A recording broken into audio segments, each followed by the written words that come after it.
Oxygène Radio. Club Oxygène, le mag, tous les vendredis 19h sur Oxygène Radio. Bonsoir à tous, bienvenue dans Club Oxygène, votre émission 100% sport, 100% Mayenne. On reçoit ce soir le milieu de terrain du Stade Lavallois, Jordan Adeoti. Salut Jordan. Salut Cyprien. On va évidemment parler de Jordan, de sa carrière au Stade Lavallois et plus largement de sa vie qui s'articule évidemment autour du football. On aura aussi dans une deuxième partie quelques petites actualités mayennaises, du hand, du futsal ou du basket. Mais tout de suite, à l'invité. Club Oxygène. L'invité. Jordan, on va rembobiner un petit peu. Premier match de la saison face au SCO, tu te blesses en première mi-temps, tu sors, tu n'es plus dans l'équipe à cause de cette blessure. Est-ce que tu as l'impression que cette blessure, elle joue sur ta saison ou elle a conditionné ta saison jusque-là ? Mais forcément, elle joue beaucoup sur ma saison parce que j'ai loupé 3 mois complets de compétition, je crois, du 5 août du coup, et je suis revenu que début novembre. Et ce qu'on voit pas au-delà de ça, c'est que même quand je reprends, je suis loin de mes capacités. Même aujourd'hui, j'ai pas récupéré toute ma force à droite. Tu veux dire sur le côté droit, sur la jambe droite ? Ouais, voilà, Okay. il y a le muscle qui s'est beaucoup atrophié parce que j'ai pas fait de sport pendant un mois dessus, donc j'ai pas pris d'appui sur la jambe droite pendant un mois et elle s'est vraiment atrophiée, donc j'ai perdu la moitié de ma force quasiment. Donc c'est un travail de longue haleine aussi. Pour retrouver cette force-là et donc pour retrouver aussi son niveau jeu. Donc je sens que c'est mieux, notamment depuis la reprise. Là, je sens que je suis mieux aux entraînements et que mes entrées, même en match à Rodez, c'est mieux. Mais il y a du travail pour retrouver l'intégralité de ces sensations. Donc c'est ça qui est frustrant. Au début, j'étais content de revenir et il y a eu un peu la frustration de se dire je reviens, mais je suis pas comme j'étais... quand j'ai commencé ce match à Angers, quoi. Je sais pas quel est ton sentiment là-dessus, mais on a l'impression que tu commences le premier match de la saison au milieu de terrain, titulaire. On a l'impression que tu vas pour être titulaire dans cette équipe et finalement, tu perds ta place, mais du coup, tu n'es plus titulaire au milieu de terrain. On a l'impression que tu étais parti pour faire la saison. Est-ce que tu le ressens comme ça et c'est d'autant plus frustrant ? Je le ressens pas forcément comme ça, parce que l'année dernière aussi, j'avais commencé le premier match et après, il avait mis Sam directement après. Je ressentais plus comme je sais que je suis une valeur sûre pour le coach. Il sait que s'il me met, il sait plus ou moins à quoi s'attendre. Il sait que pour un premier match, je suis prêt à accepter la pression, à lancer la saison. Donc, je pense qu'il me connaît maintenant et il a confiance en moi pour ça. Après, m'installer en tant que titulaire, ça aurait été dû à mes performances ou pas. Mais en tout cas, c'est sûr que quand tu commences le premier match, tu sais que si tu es performant et si l'équipe est performante, comme ça a été le cas justement avant mon retour où les joueurs étaient performants et l'équipe était performante, tu restes sur le terrain logiquement et voilà, donc forcément ça conditionne un peu ma saison parce que s'il n'avait pas été blessé, je pense que j'aurais eu beaucoup plus de temps de jeu que j'en ai eu forcément actuellement. Le coach disait, je crois, ils avaient enlevé beaucoup de sang dans cette blessure. Enfin, je sais pas, il n'y avait pas un truc comme quoi le chirurgien avait jamais vu ça ou c'était. Ouais, c'est ça. Au début, on avait dit c'est une petite béquille et en fait. Ouais, c'est ça. Déjà, ça avait beaucoup saigné et apparemment, il y avait une jointure entre le muscle du quadriceps et le genou qui s'était ouvert et le doc il m'a dit on n'a jamais vu, c'est toujours bloqué normalement et du coup mon sang en fait il allait même dans mon genou, ce qui fait que mon genou gonflait et c'est vrai que j'ai fait des ponctions où ils m'ont enlevé 100-150 millilitres de sang, j'ai dû faire ça 3 ou 4 fois en l'espace de 3 semaines parce que en fait le sang en fait il revenait à chaque fois et ça coulait, moi ça gonflait mon genou, ça me faisait mal et tout ça donc forcément. Tu es un être spécial. Voilà, donc apparemment, j'aurais bien aimé pas l'être dans ce cas-là, mais... À Rodez, tu as joué une grosse heure. Ça fait du bien d'être titulaire, de jouer une bonne heure. Après la 60e minute, ça fait du bien de retrouver ces sensations. Ça fait du bien. Alors, malheureusement, à la 35e, je me suis fait une petite douleur au mollet. Okay. On se demandait si c'était pas justement une réaction par rapport aussi justement à mon manque de force, etc. Ouais. Et voilà, ce qui fait qu'on n'a pas pris de risque, sorti à la 60e, mais du coup j'ai subi une petite contracture au mollet, mais en tout cas c'est sûr que pendant cette heure de jeu ça m'a fait du bien déjà de commencer un match, et puis je trouve que mon match il a été très cohérent, il a été bon, donc ça fait du bien de jouer, de pouvoir être performant, et en plus on repart avec la victoire, donc tout était parfait. On a l'impression qu'au fil de tes années, déjà t'es milieu défensif plus à base, t'as même joué défenseur central, on a l'impression qu'au fil des années, t'es plus à l'aise offensivement, que tu te projettes de plus en plus, que tes capacités techniques devant évoluent, est-ce que c'est vrai déjà ce que je dis? Est-ce que tu le trouves aussi? Est-ce que t'as l'impression de progresser dans tes projections vers l'avant, la vitesse, etc.? Moi, j'ai l'impression de progresser, puis surtout je m'adapte. Je pense que j'ai toujours eu cette capacité-là de m'adapter à mes coéquipiers. C'est-à-dire que je pense que j'ai la qualité d'être assez complet, notamment tactiquement, pour m'adapter selon où je suis sur le terrain. C'est pour ça que dans ma carrière, d'ailleurs, j'ai joué absolument tous les postes qui se jouent. J'ai commencé, je crois, même à Laval, j'ai commencé arrière droit. Au Colombier, j'avais commencé arrière gauche, j'ai joué central, j'ai déjà joué 10, même à Annecy en national. Donc voilà, j'ai joué à peu près tous les postes. Quand Laval m'a repéré, je jouais milieu gauche. Okay. Donc voilà, j'ai cette capacité, je pense, de m'adapter tactiquement et après je m'adapte. Je trouve qu'au milieu, là, on a des bons joueurs qui redescendent bas pour prendre les ballons et alimenter. Donc j'essaie de me projeter et c'est vrai que j'ai l'impression de le faire de mieux en mieux. Donc voilà, en plus il y a 5D, il y a 3 centraux. D'habitude, quand je jouais avec 3 centraux, c'était moi qui était justement derrière souvent quand c'était à Caen. Donc là, je sens qu'il y a de la sécurité qui peut m'amener à aller plus haut et du coup je fais plutôt bien. J'ai depuis 3 ans en tout cas pas mal de frappes, pas mal d'occasions. Maintenant c'est le palier à passer pour moi, on peut en passer à tous les âges et essayer d'être plus décisif, quoi. Dans quoi tu trouves le plaisir dans le foot aujourd'hui et peut-être même surtout de ta carrière? On dit souvent le football c'est un métier mais c'est avant tout le plaisir. Dans quoi toi tu trouves le plaisir sur un terrain? Il y a de tout, mais il y a déjà au quotidien quand même. C'est vrai que la semaine, quand tu viens, tu joues au foot et en fait, on en parle pas mal avec les anciens là, parce qu'on est obligé de se projeter sur l'avenir. On sait que des moments où tu viens le matin et tu t'entraînes et bon, il y a du travail, mais il y a aussi beaucoup, t'es avec tes potes et tu rigoles, quoi. Donc c'est beaucoup de...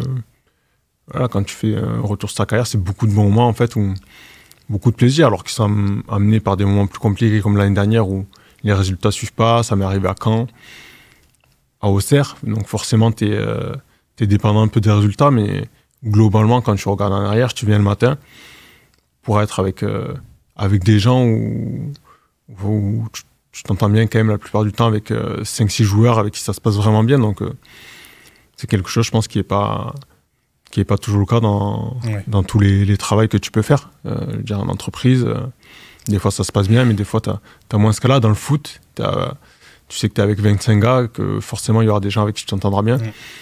Et t'as ce plaisir-là de jouer au foot, voilà, de rigoler. La compétition, c'est quelque chose d'exceptionnel aussi, de partager avec le public. Et puis moi, maintenant que j'ai des enfants, ça me laisse aussi le temps, voilà, c'est moi qui récupère mes filles à 4h30, parce que voilà, ça me laisse le temps aussi de passer du temps avec mes enfants. Donc je trouve que le métier de footballeur, ça réunit tous ces métiers passion. Ça te laisse le temps quand même d'avoir du temps avec ta famille et d'autres choses à côté. Et puis voilà, à part la seule contrainte, c'est les vacances que tu as en décalé avec tes amis et avec l'école, là. Mais voilà, c'est une petite contrainte. Voilà, exactement. Je sais que tu en as justement. J'ai l'impression que dans ce métier de footballeur aussi, on crée des liens forts avec même d'anciens joueurs. Je sais que des joueurs comme Denis Sapia ou Manu Moreau sont des potes à toi. On crée des liens forts, j'imagine, plus que peut-être dans d'autres milieux. Tu es toujours en contact avec eux. Ouais, bien sûr, je suis toujours en contact. On s'écrit un peu moins. Là, mais avant, on s'écrivait quasiment tous les jours avec Manu et Denis et Damien da Silva. Voilà, on crée souvent des groupes avec les joueurs les plus proches. Et ça, c'est peut-être les 3 joueurs les plus proches avec... Michael Takalfred et Quentin Westberg aussi, que j'ai très souvent sur ce qu'ils deviennent maintenant, sur les familles et tout ça. Donc forcément, on crée des liens et puis voilà, on est présent pour tous les bons moments. Aujourd'hui, ma femme, par exemple, c'est la marraine de la dernière fille de Quentin Westberg. Donc voilà, il y a des liens forts qui se créent. On essaie de passer les nouvelles ensemble, on essaie de partir en vacances, aller se voir les uns les autres aussi. Donc voilà, c'est des relations qui restent à vie, quoi. Avant de renchaîner, justement, parler un petit peu plus de vie privée, on va pas entrer dans les détails, mais comment, à 34 ans, toi, Jordan, comment tu prends soin de ton corps par rapport au moment où tu avais peut-être 20 ans, où tu étais un peu plus à l'arrache ou plus fougueux, ou au contraire, toute ta carrière, tu as fait attention et aujourd'hui, tu t'en rends compte? Comment ça se passe? Non, j'ai pas fait attention toute ma carrière. C'est vrai que quand j'étais jeune... Bon, après, j'ai toujours mangé plus ou moins équilibré ça, hein. comme j'ai toujours été un jeune même quand j'étais jeune, je savais cuisiner, je sais cuisiner pour moi-même, donc j'ai toujours mangé équilibré, donc ça va, mais après quand même j'essaie de dormir plus tôt, je fais beaucoup plus de travail en salle que je ne faisais avant, voilà, comme on dit, c'est tout le travail invisible où j'ai vraiment accès pour la récupération et tout ça, qu'avant je faisais beaucoup moins parce que on en ressent moins le besoin quand on est jeune, on ressent moins la fatigue, on ressent moins... Le corps récupère plus tout, vite. voilà, exactement, donc... Voilà, je faisais quand même mes 11-12 bandes, je pense, par match à l'époque à Laval quand je jouais. Donc je faisais peut-être moins attention à ça. Et aujourd'hui, c'est quelque chose que j'ai mis en place comme mon alimentation aussi, quand même, où je fais quand même un peu plus attention que ce que je faisais avant. Dans ta carrière, tu as beaucoup voyagé, tu as connu plusieurs clubs en France, Annecy, Caen, Auxerre, Laval, tu as été aussi en Norvège. Comment on fait quand on est marié, quand on a une famille, comment on fait pour voyager? Est-ce qu'il faut que tout le monde l'accepte? Est-ce qu'il faut se plier aux exigences du footballeur? Comment ça se passe et comment on fait pour tout organiser? Alors moi, toutes mes décisions, elles se prennent et elles se prendront encore à l'avenir avec ma compagne. Je ne vais pas lui imposer d'aller dans tel club si elle se sent pas d'y aller ou que ce soit, je sais pas, la destination ou quoi que ce soit. On a parlé parce que j'ai eu beaucoup de projets entre guillemets exotiques, mais c'est quelque chose aussi qui... Ça implique ta famille, oui. Voilà, mais qu'on voulait faire, nous. Qu'on voulait faire vivre à nos filles et qu'on voulait vivre, nous, en tant que famille. Voilà, j'ai eu un projet à un moment qui est venu, les Orlando Pirates, en Afrique du Sud, à Johannesburg. C'était quelque chose quand même d'assez cool à vivre, d'assez différent. J'ai eu aussi, juste avant le Covid, je devais rejoindre même une équipe en Chine. Et c'était en stage au Japon, je devais les rejoindre pour signer. Voilà, c'était un club à Pékin, c'était les Bay Fortuna. Donc, et j'étais très ouvert à ces propositions-là pour vivre quelque chose de différent. Et c'est pour ça que quand la Norvège est venue, c'est pareil. Par contre, j'ai pris le temps, j'ai dit à ma femme, voilà, j'ai un club norvégien qui me propose, c'est que 6 mois. Mais ça peut être une expérience cool à l'étranger. Et nous, c'est vrai que la Scandinavie, c'est quelque chose qui nous plaisait aussi de base. Dans tous les aspects, dans tout, on va dire, dans tous les clichés qu'on en a, en tout cas, de la vie de famille, etc. Donc c'est quelque chose qui nous attirait vachement. Et on a pris la décision ensemble. Mais oui, en tout cas, pour moi, les décisions, elles sont... Voilà, il y a toujours 3 piliers. Il y a toujours le plan personnel, le plan sportif et le plan financier.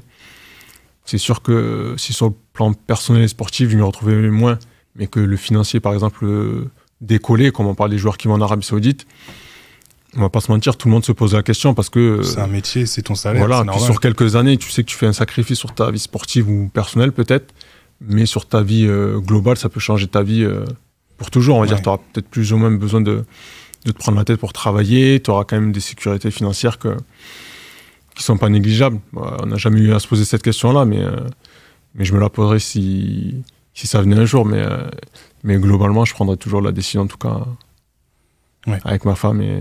C'est important. Et bon, mes filles, elles suivent un peu, elles sont encore un peu petites pour décider. Justement, tu as 3 filles, c'est ça, toi, Jordan? 3 filles, ouais. Comment on vit quand on est footballeur? T'as des filles il y en a une qui est née il n'y a pas si longtemps que ça, je crois. Quand un bébé, évidemment, la nuit, ça les fait pas toujours, c'est difficile. Comment, quand on est footballeur, on arrive à conjuguer vie de famille, vraiment avec des enfants, et aussi la vie sportive où tu disais, il faut récupérer, il faut passer des bonnes nuits, il faut du sommeil, il faut être disponible. Comment on arrive à conjuguer tout ça un petit peu? Et toi, comment tu le fais? C'est pareil, de mon expérience, ça dépend de tout le monde. J'ai connu des joueurs qui dormaient carrément séparément de la mère et de l'enfant pour bien récupérer. Moi, j'ai jamais fait ça. J'ai la chance d'avoir par contre le sommeil très lourd. Donc mes filles ne m'ont jamais trop dérangé la nuit. Et si j'avais la possibilité aussi de soulager ma compagne, je me levais, quitte à avoir un peu de fatigue, et j'essayais de récupérer à d'autres moments de la journée, etc. Mais voilà, j'ai eu des enfants et j'ai toujours voulu m'en occuper beaucoup. Alors, j'en ai 2 qui sont très proches de leur mère, donc qui m'ont pas laissé beaucoup de place pour m'occuper d'elles, mais celle du milieu aussi, pour le coup. Et voilà, je préfère m'occuper plus de mes enfants, quitte à être un peu fatigué que... C'est important pour toi que l'inverse, de se ressourcer auprès d'une famille, j'imagine, pour un footballeur, c'est hyper important. Il y a des moments creux, il y a des moments très hauts, mais on a toujours la famille qui est là pour soi. Ouais, bien sûr. Et puis, je le dis, c'est vrai que depuis que j'ai mes filles, avant, même à Laval, t'es tout seul, tu fais un mauvais match, tu rentres chez toi, t'es tout seul, et puis tu repenses, tu cogites, etc. Ouais. Là, t'es obligé. Là, tu vas, tes filles, elles s'en fichent de ton match. Elles s'en fichent, et puis elles pensent à, voilà, c'est l'instant présent qu'elles ont avec toi, et le quotidien, donc en fait, t'es obligé de... Tu switches automatiquement. Ouais. T'es obligé de switcher, quoi. On parlait justement de tes projets, de penser à l'avenir. Est-ce qu'il y a des choses qui te donnent envie, après ta carrière de footballeur, des trucs, tu te dis j'ai vraiment envie de faire ça, comme métier ou comme projet, ou je sais pas, des choses qui te bottent? Non, j'ai rien de particulier. J'ai l'impression de revenir à ma scolarité, comme dire qu'est-ce que tu veux faire après. Tu vas aller voir le conseiller d'orientation. Ouais, voilà, c'est toujours une question compliquée. J'ai toujours eu du mal à me projeter sur des choses très concrètes, etc. Donc, t'as pas envie, ou parce que ça viendra plus tard, ou parce que tu sais pas, ou tu non, vraiment parce que je sais pas. Okay. J'aimerais bien des fois savoir, me dire. Je vois, c'est vrai qu'il y en a qui ont l'air rassurés parce qu'ils vont dire j'arrête, bim, je fais ça. Et c'est un côté hyper rassurant. J'ai pas cette rassurance-là de me dire j'arrête, je fais ça. Du coup, j'essaie plein de choses. J'ai passé le DUGOS, par exemple, qui a un diplôme de gestion des organisations sportives qui se rapproche de la direction sportive, pour toucher à tout, ce qui m'a permis de voir un petit peu aussi ce qu'ils font dans l'administratif ici, de m'impliquer aussi dans ce qu'ils font dans le club et de voir comment fonctionne un club de l'intérieur, parce que c'est vrai que nous, quand on est en bas sur le terrain, au final, on ne sait pas forcément tout ce qui se passe derrière et tous les gens qui travaillent pour nous autour, tout ce qu'ils font, donc ça, c'était intéressant. Là, actuellement, je commence à peine une formation d'analyse vidéo, parce que c'est quelque chose qui est aussi prenant, donc voir comment ça se fait, voir comment ça s'articule, etc. Donc, ça serait dans le foot, plutôt le sport en tout cas. Je me dis que j'aimerais quand même rester dans le foot, parce que j'ai un diplôme en comptabilité gestion, j'ai un bac plus 3, j'étais en prépa bac plus 5 avant de signer à Laval, et tout le monde me dit c'est bien, t'as des bases pour rebondir, mais je sais que je voudrais pas retourner dans ça. Et mes acquis sont un peu derrière moi au bout de 12 ans, donc si possible, j'aimerais me servir des acquis que j'ai eu pendant 12 ans pour l'instant 12 ans de carrière professionnelle pour rester dans ce milieu-là. Yasser était à ta place et justement lui aussi il faisait une formation d'analyse vidéo, vous en parlez un petit peu lui c'est différent, lui je crois que c'est vraiment sur le recrutement. Ok. C'est vraiment sur le scouting, lui. Toi c'est plus sur la partie. Et moi c'est vraiment analyse, la partie ce que font nos analyses vidéo, lui c'est sur le scouting, c'est-à-dire travailler pour un club et je pense repérer des joueurs. Après je pense qu'on n'en a pas parlé parce que moi je commence vraiment à peine, j'ai commencé hier pour le coup, me fait mardi, j'ai fait la première vidéo. Mais je pense qu'on en parlera ensemble parce qu'il y a des trucs qui vont sur lesquels on va se rejoindre. Mais ouais, on va en parler. Et puis en tout cas, c'est hyper intéressant en tout cas. Faire des soirées analyse vidéo. Ouais. Ok, juste avant de se quitter, évidemment, c'est la CAN en ce moment. Tu es international béninois. On peut pas partir sur une dernière question là-dessus. Quel est ton regard sur la CAN où il y a les quarts de finale, donc il y a 8 pays, 4 pays sur les 8 qui n'y étaient pas l'année dernière, au moins en quart. Enfin, on a l'impression d'une nouveauté. Quel est ton regard là-dessus ?